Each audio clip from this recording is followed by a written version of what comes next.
welcome everybody to our first episode of GRX TV. Today we've got Nicholas Schuster, who is a very successful business owner in his own right, physiotherapist from Scarborough with quite a large team as it is, and also the founder of the Ultimate Physio, which is an online education and learning platform that helps business owners and particularly has been front of mind in this particular climate. And I think the reason why I wanted Nick to come on is he's doing great things in the space of leadership and culture and always has. But obviously as things evolve and as uncertainty sets in, this is more front of mind for a lot of people. So Nick, thank you for coming on. Jade, I'm absolutely pumped. I'm so happy to be here, and our conversation up until now has been great. It's only going to get even better. So yeah, and for those watching, thank you very much for giving your time. No worries. Look, one of the things I wanted to talk to you about is part of your specialty, which is culture and leadership. And obviously everything's changing at the moment. We've got a new normal out there. People don't know how to move forward. They're desperately seeking direction and leadership. What are you seeing when it comes to culture in teams and in businesses at the moment? So I'd say that my area of specialty is physiotherapy clinics, especially here in Australia. And we've probably had it easy for too long, to be honest. There's enough patients to go around for all of us.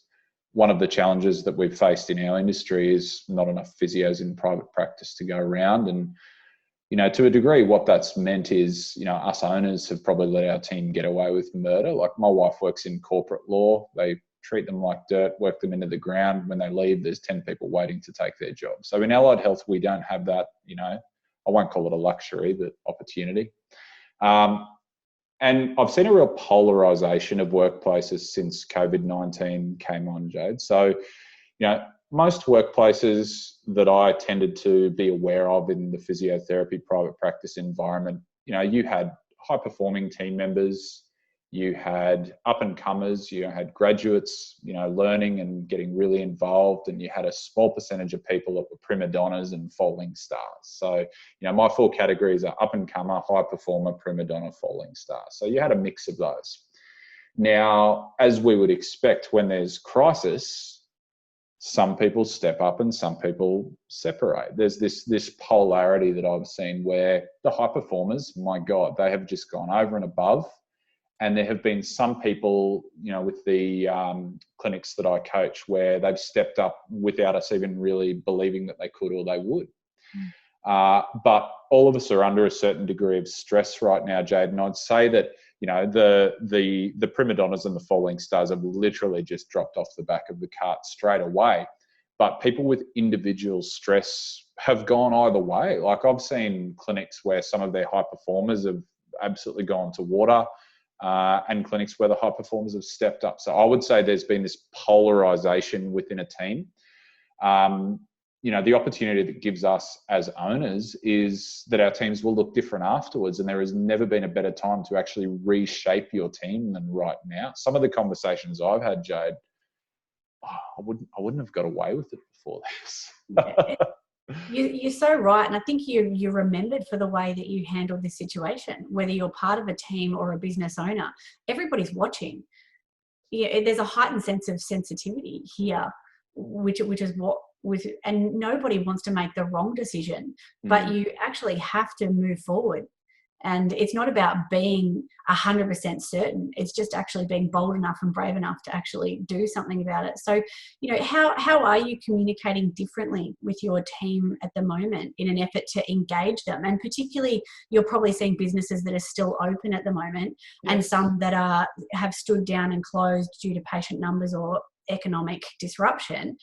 How are we needing to communicate our needs as business owners and as team members differently? So one of my greatest mentors said to me years ago, Jade, communication is the response you get. So as a leader, a degree of how we believe we're communicating is reflected in the response that we're getting from our people. And I'd say I'll reflect on my own experience in my own clinic. We've now been in this challenging situation for probably 6-7 weeks. Some of the responses I'm getting from my team is, I'm glad you're communicating with us so often. So I'm a real advocate of big conversations and hard conversations as frequently as possible. Like, we're all big boys and girls, you know, we're all over 18 in our workplace. And I think for too long, we've probably protected our team members from the absolute truth. I think as a leader, you often have to be vulnerable. And even today, I had conversations with 3 remedial massage therapists, and I used the phrase, I don't know, a fair bit. And they were just appreciative that I was planning for the future and thinking about them and factoring them into the plans, but I didn't know everything that was happening. So vulnerability is a big part of how I've been leading. And I'd say the other big thing for me is most flaws and fall downs in communication I've had in the past haven't been based, Jade, on what I've said. They've been based on how I've said it. Yeah. And I really firmly believe that, you know, I know when I'm going to have an important conversation with someone. I make sure it's never on email or Facebook message. It's phone at the worst case, and it's face-to-face at the best case. Yeah. I slow down my speech. I make myself small body language wise. I let them do 70% of the talking, and I ask good questions. Yeah. You know, a lot of you who've done communication study know that words are only, 7% of communication, and you've got tone and body language, which are a huge amount. So I think what I've tried to do as a leader, to sum it up, Jade, is to really just bring myself down to the person's level and to minimize any authority I have in this situation, I suppose. And I've found that that's got me some pretty good results. And I think that's that true sense of compassionate leadership that we're seeing now, is actually sharing in the pain of what your team are going through. Nobody is exempt from this. Nobody. And I think this is, part of me having this conversation with you is I just wanted to show that whilst business owners are suffering, there's staff that are now on JobKeeper, and their incomes have dropped tremendously as well. So I think in regards to contributions here, and the fact that our common ground is that we want our end game to be the same. We don't necessarily have to thrive and capitalize off crisis, but we want to come out of this at the end. And none of us know what after looks like. And we throw these things around like, see you on the other side. How do we find that common ground? And, if you were talking to a staff member out there that doesn't own a business and doesn't have the same concerns right now, and we know what their concerns are, would you be saying to them? Are there no boundaries? You don't want to micromanage them, or what would you be saying to them? What do you want from them without having to actually tell every single individual what they should be doing right now?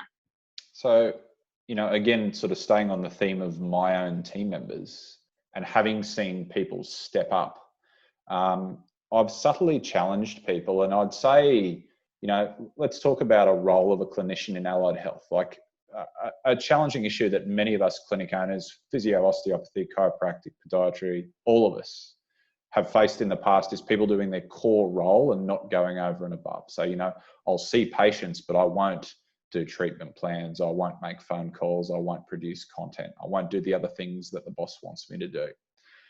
I've actually seen the biggest change in my clinic and the clinics that I work with over the last month. People are going over and above. And the reason they're doing that, Jade, is because the stakes are high.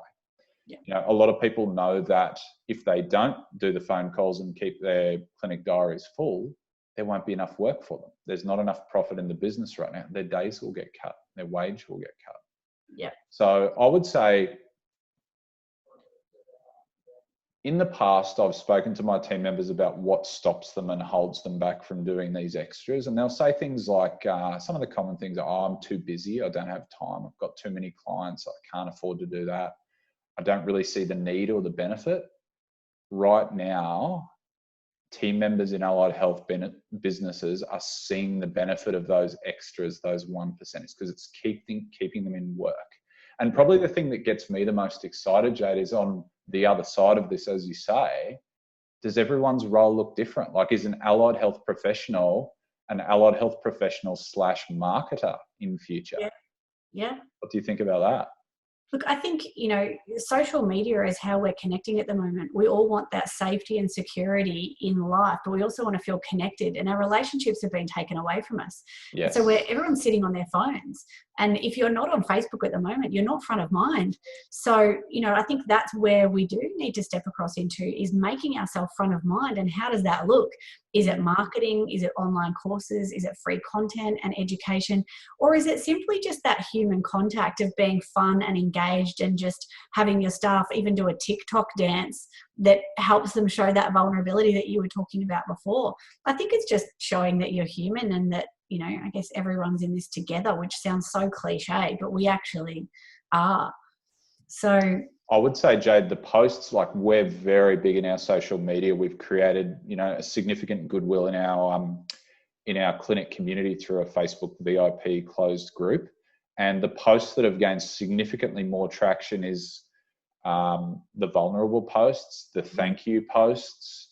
A tip for you guys, like, we did a campaign where anyone who'd lost their job, we give them a free session. That went absolutely berserk.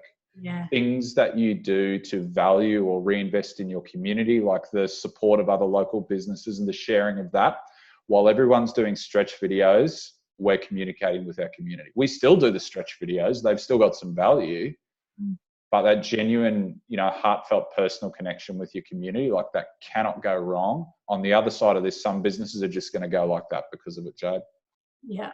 And I think that's right. And I think, in summary, over communication is key right now. You said vulnerability, and I think everybody's on the same playing field at the moment, because everybody is affected by this. And then appreciating what that end game looks like, and making sure that you get there.